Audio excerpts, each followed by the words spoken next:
Hello, my friends. Welcome to another episode of Deep True Crime. I'm Manny Rodriguez. In today's episode, we are covering the Mormon mother of three who has now been arrested for killing her husband. She writes a children's grief book in dedication to her husband for her kids as a way to cope with the death of their dad, only to later be arrested for this heinous crime. Now, as we know, when we hear a lot of stories like this, it's generally the husband doing the unthinkable to the wife. Well, in today's episode, it's actually the woman allegedly doing the unthinkable to the husband. Of course, everyone gets their fair day in court and gets to be judged by a group of their peers.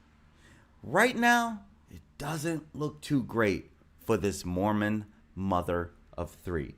Let's dive into what we know at this time.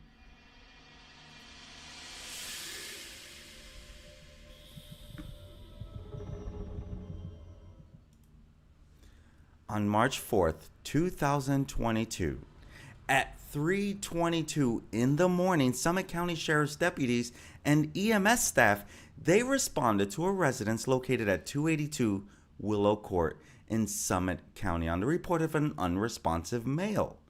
When they arrived there, they found Kouri Richins on the floor at the foot of his bed. They attempted life-saving measures with no good positive results out of it, but Kouri was declared deceased at that time. During interviews with his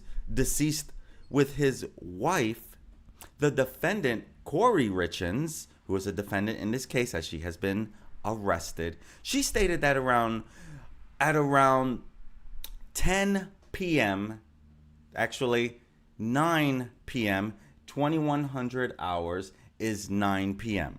On March 3rd, 2022, she and Kouri, they were celebrating the closing on a house for her business. And I believe that she was mixing him a drink with some vodka, and she said that she went to check on the kids. And she came back and he's like stone cold, or cold as, I forget what it is, but we'll find out here. But they were celebrating, and she stated that she made Kouri a Moscow Mule in the kitchen, which is a drink, and brought it to their bedroom where Kouri consumed it while sitting in bed.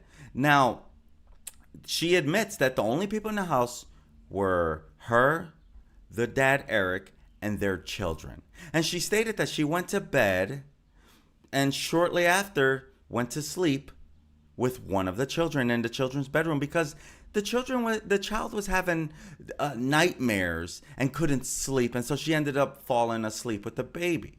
Right? She says that she wakes up around 3 in the morning. She goes back to bed with Kouri, and she feels Kouri, and he was cold to the touch. That's what she said.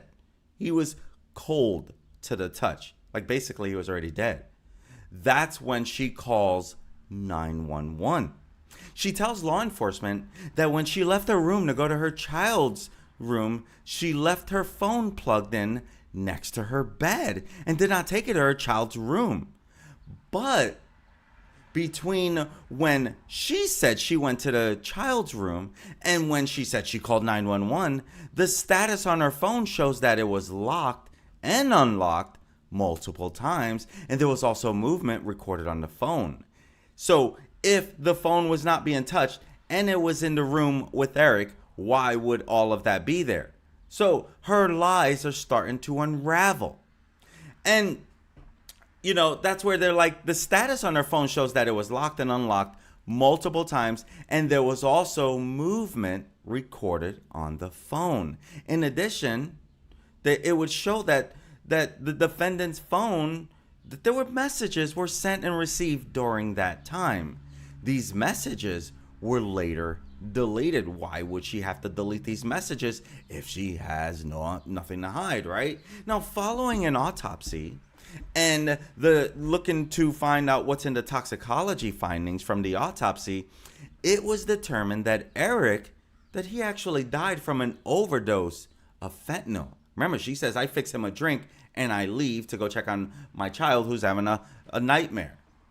So the medical examiner shares that the level of fentanyl in Eric's system was approximately 5 times the lethal dosage. Now, fentanyl is one of these drugs on the streets that are taking so many lives. It's also what doctors will give cancer patients who are dealing with a lot of pain.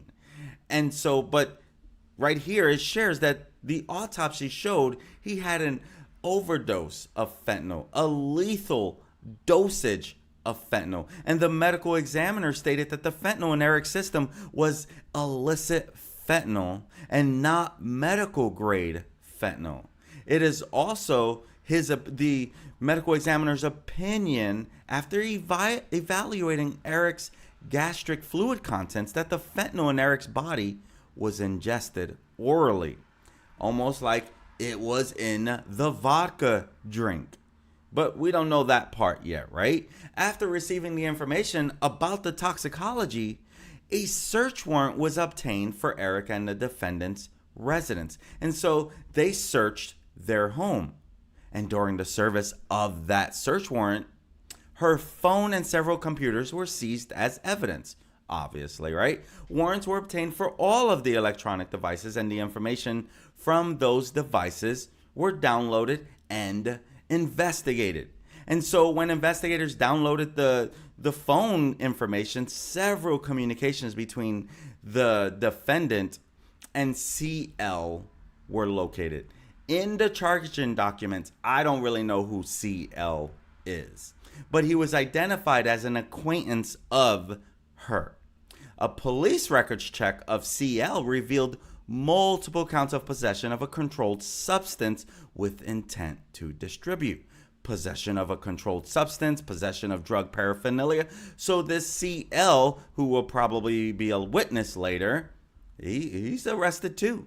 On May 2nd, 2023, Summit County detectives interviewed that person, CL, and CL tells detectives that sometime between December 2021 and February 2022, she contacted him through text message and asked if he could get her some prescription pain medication for an investor who had a back injury.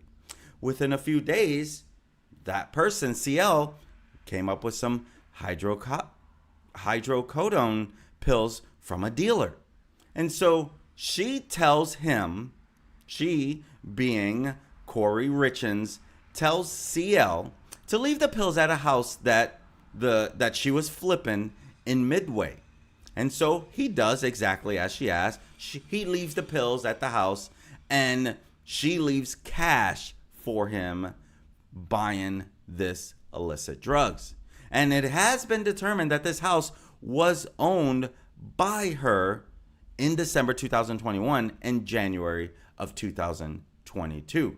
Given that time that, hey, he could leave the pills there because she owned that while she was flipping it.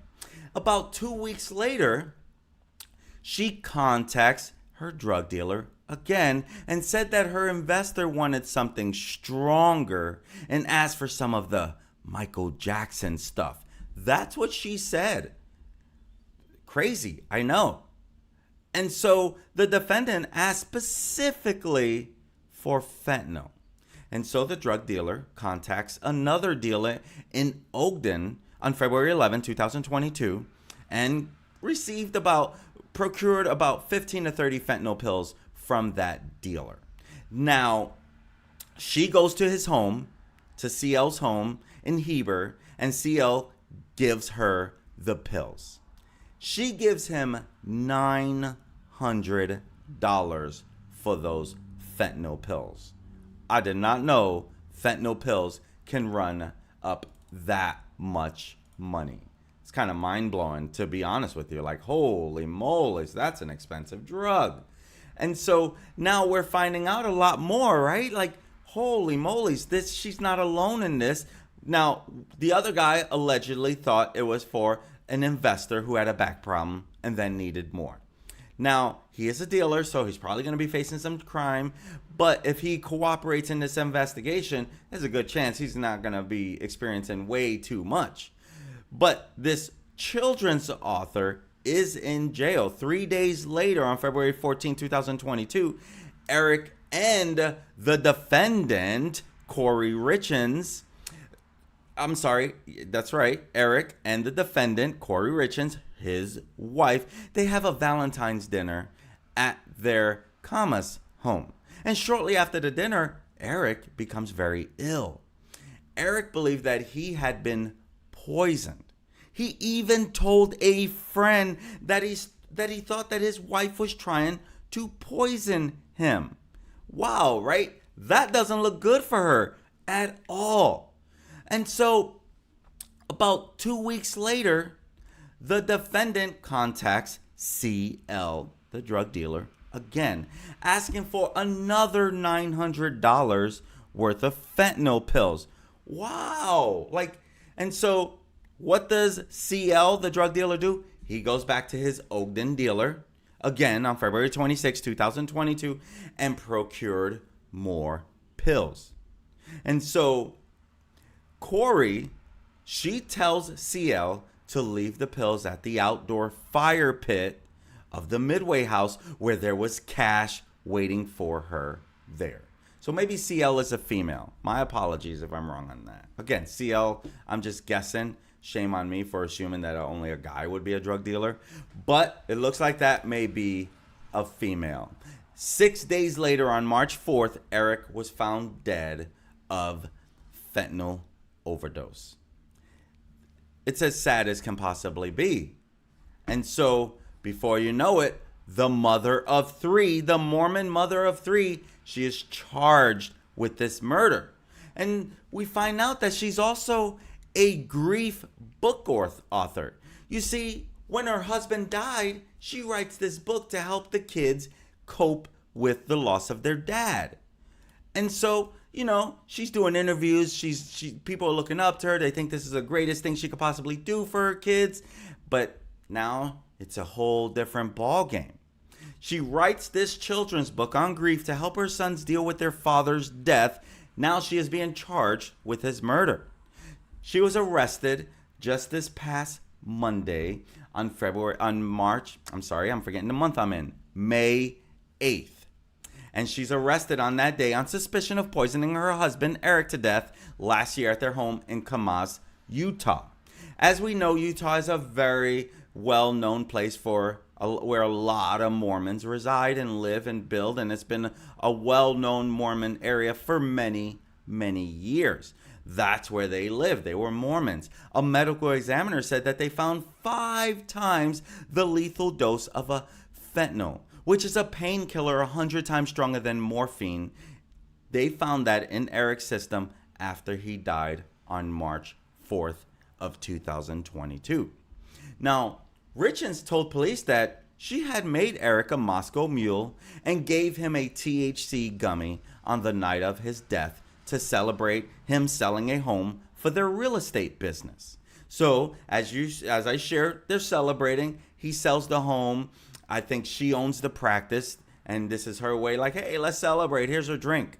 So she claims that she then leaves him alone and went to soothe one of their 3 children, returning back to the bedroom, as I shared, about 3 a.m. to find him passed out and cold to the touch. And following his death, she writes this book, Are You With Me?, which is a picture book to help children cope after the death of a loved one. She even does television interviews to promote the book as recently as last month. Now, police say she poisoned him with fentanyl. They have not yet confirmed her motive as to why she would do such a thing, but say she previously changed his life insurance policy to make her the sole beneficiary. He and his business partner changed it back when they discovered it, and he is even said to have told friends that if anything happened to him, his wife was to blame. That is as messed up as can be. So obviously the writing was on the wall, and he was already getting these feelings like something's not right. You could see the back of the building, the back of the book. Are You With Me? Written to create peace and comfort for children who have lost a loved one. It's to reassure children that although your loved one is not present, their presence always exists, and they walk through life with you as if they were here. That's what she wrote. And look at the picture of the family. It is said that she wrote this to the children to help them cope with it, dedicated to my amazing husband and a wonderful father. Inside of that book, there is even a little angel drawn up looking like their dad. And at first, she does interviews. She's on this one show where she does an interview. You can see her here on Good Things Utah. That is her on the far right. She does an interview and she shares, and she's showcasing and it's her okay. book. And I'll let you see a little bit of it. Where's my screen at? And this is from dailymail.com. Sibling or friend. Talking about loss with kids can be a tricky subject. Joining us now is author of Are You With Me? Kouri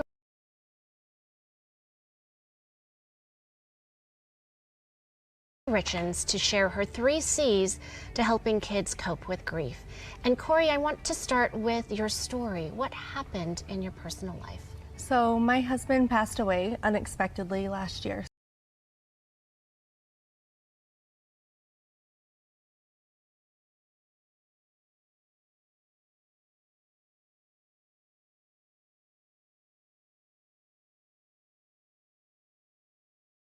So it's March 4th was a 1-year anniversary for us, and he was 39. It completely took us all by shock. And we have 3 little boys, 10, 9, and 6.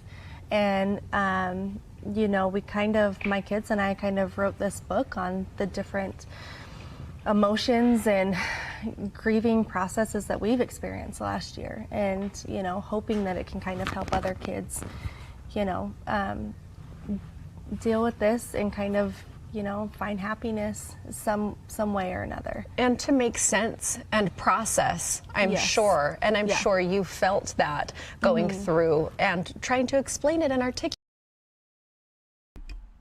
That was a little of what she shared Articulate in it for that you and interview. your You boys. can find it online. You can find it on dailymail.com. You can find it all out there. But that was what she did in her interview. So this was shortly after. They're praising her like, what a wonderful thing to do for your children, right? But only to find out, you know, that's not so much the case, because she's later arrested for this heinous crime. She told police that she had performed CPR on Eric after finding him unresponsive in their home. But fire crew and medics who responded to the scene said this was unlikely, as there was blood coming from his mouth. That sounds like a fentanyl overdose. I've never been in the room of seeing it and don't even know what fentanyl looks like, but is that what it can do? I don't know, right? And so we're only finding out a lot more in this particular case. And so in the years before his death, his family had claimed that Eric believed Richins was trying to kill him. There were 2 occasions when Eric became violently ill after having drinks or dinner with his wife. One of Eric's 2 sisters told police that he had called her 3 years ago from Greece, where he and Richins were on vacation together. He claimed that Richins had given him a drink that made him violently ill, and said he believed she had tried to kill him. Again, in January 2022, Richins changed Eric's joint life insurance policy, which he shared with his business partner, Kouri Richins, so that she was the only beneficiary. That's what a warrant would show in this heinous crime. And when the insurance company told the partners who owns the business, C&E Stone Masonry, of the change, they were able to change it back.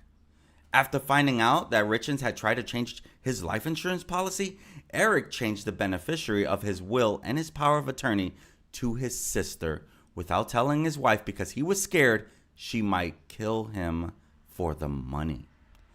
So even though authorities have not given us a motive, he was obviously scared she's trying to kill me for my money. He was already telling people that. That doesn't look good at all for her. Right? And so, you stop and you think like, my gosh, who does a thing? And she even took it a step further to try to be convincing. Literally took it a step further. She posted a tribute for Eric Richins. A little song. A nice song. It literally sounds like she's a heartbroken, grieving mother. Literally. Listen up a little bit. Way too soon. And here's the truth.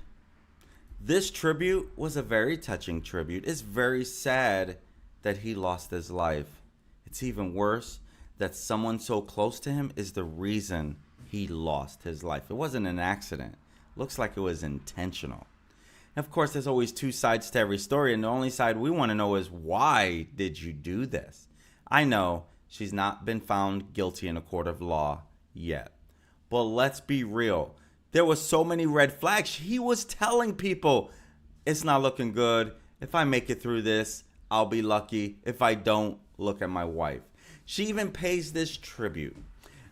And I shared a piece of it, but she shares this tribute. God certainly perfected the mold when Eric was born. This is an obituary for the husband and father who was poisoned by his wife. And, I'm not going to really read the whole thing, but it is a touching tribute. And this is the obituary. Eric Eugene Richins made his life extravagant and largely unexpected gesture on March 4th, 2022, signing off on a life, in his own words, lived to the fullest and with few regrets. God certainly perfected the mold when Eric was born to Gene and Linda Carter Richins on May 13th, 1982 in Bountiful, Utah. Eric's world revolved around his family, his love for hunting, the family cattle ranch, and his insane drive as a successful entrepreneur. And my apologies to the family as I am showing this. I should have had his face up, not her mug, because I know this is very trying for this family. So my apologies as I'm reading this. I should not have had her mug up there. Sorry, I'm still trying to learn how to be better at this, because this is not about her, it's about him. So my apologies on that. I should have been a little more careful as I'm reading his obituary. And what we do want to know is, why would she do such a thing? Because truth is, this stuff happens and it shouldn't really happen ever, right? What we want to know is, like, why does it keep happening? Why do people do these things? Sorry that I'm not a little more prepared with this stuff. But, I would love your opinion as to why these things happen, right? You wish it didn't, but unfortunately it does. So let me continue. God certainly perfected the mold when Eric was born to Gene and Linda Carter Richins on May 13th, 1982 in Bountiful, Utah. Eric's world revolved around his family, his love for hunting, the family cattle ranch, and his insane drive to be a successful entrepreneur. Being born into the Richins legacy shaped Eric's formative years and resulted in a lifetime of hard work, dedication, and fierce loyalty. Being the eldest was a dubious task, but he was up for the challenge and led and loved his sisters fiercely. At an early age, Eric learned the joys of keeping horses and cows around. He spent countless hours helping his dad work the ranch, hauling hay, feeding the animals, and mending fences. He loved his family unconditionally and was a devoted son, brother, and uncle. And I'm going to stop right there. It's a long obituary. He deserves every word of it. This man was taken from this world way too soon. People are talking about how much of a wonderful person he is. And the question is, what happens now? Will she plea? Will she say anything at all? When I look at this obituary, if this obituary was done, it even says he strove to be the absolute best father and husband. He was an attentive and loving father to his 3 sons, Carter, Ashton, and Weston, and a devoted husband to the love of his life and wife of 9 years, Kouri Richins. Eric did absolutely everything in his power to provide his family with every possible opportunity to learn, grow, and have fun. I want to read that again to you, this part. A devoted husband to the love of his life and wife of 9 years, Kouri Richins. Kouri, why are you in this mess if you have nothing to do with this? You obviously did something wrong.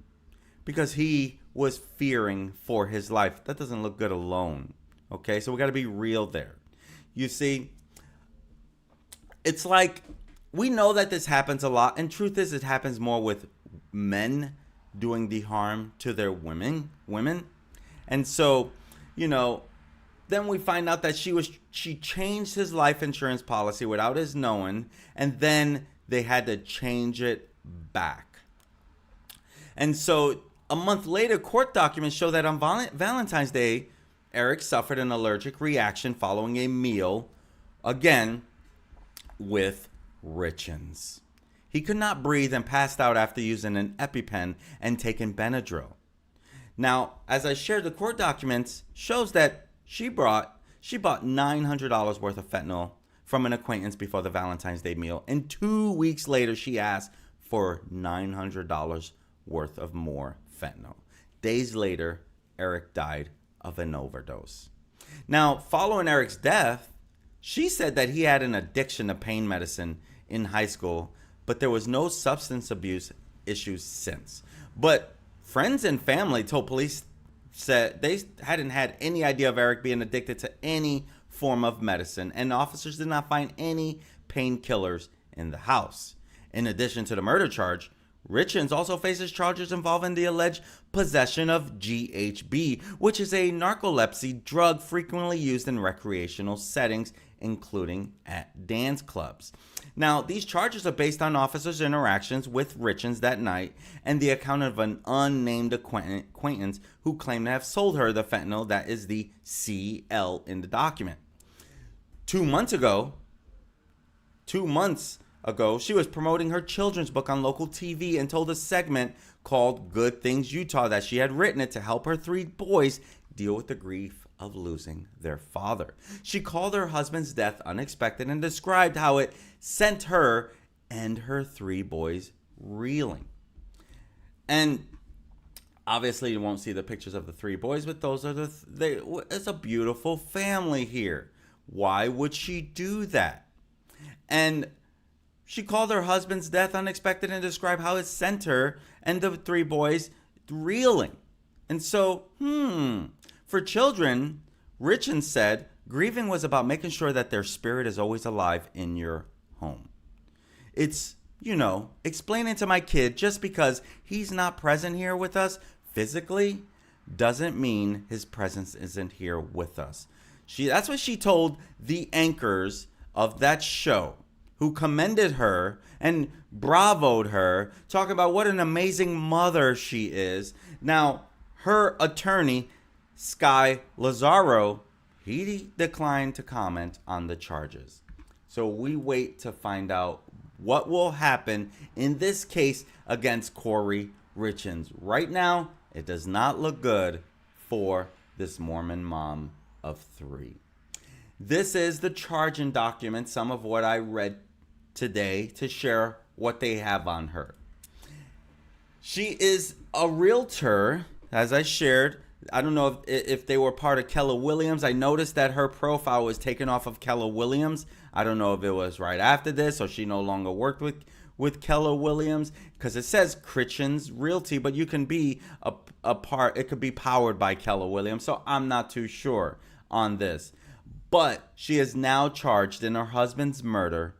Rest in peace to Eric Richins, taken from this world way too soon. My friends, be careful out there. Be careful with who you trust. Truth is, he probably got caught up on who she is, what she looks like. We don't know, but obviously, for her to even be considered a suspect in this, she obviously was not the woman of his dreams. She should not even be in this situation if she had nothing to do with this. Why would there be fentanyl in his system? Why would she be affiliated and have text messages with a drug dealer? It doesn't look good for her. Bottom line, this man deserves justice. Justice for Eric Richins, taken from this world way too soon. Rest in peace, Eric Richins. My friends, if this is the type of story you like to follow, make sure you hit that subscribe button. Click on that like and that notification bell. That way you get notified whenever we go live. I'm Manny Rodriguez. This has been another episode of Deep True Crime. Until next time, my friends, peace.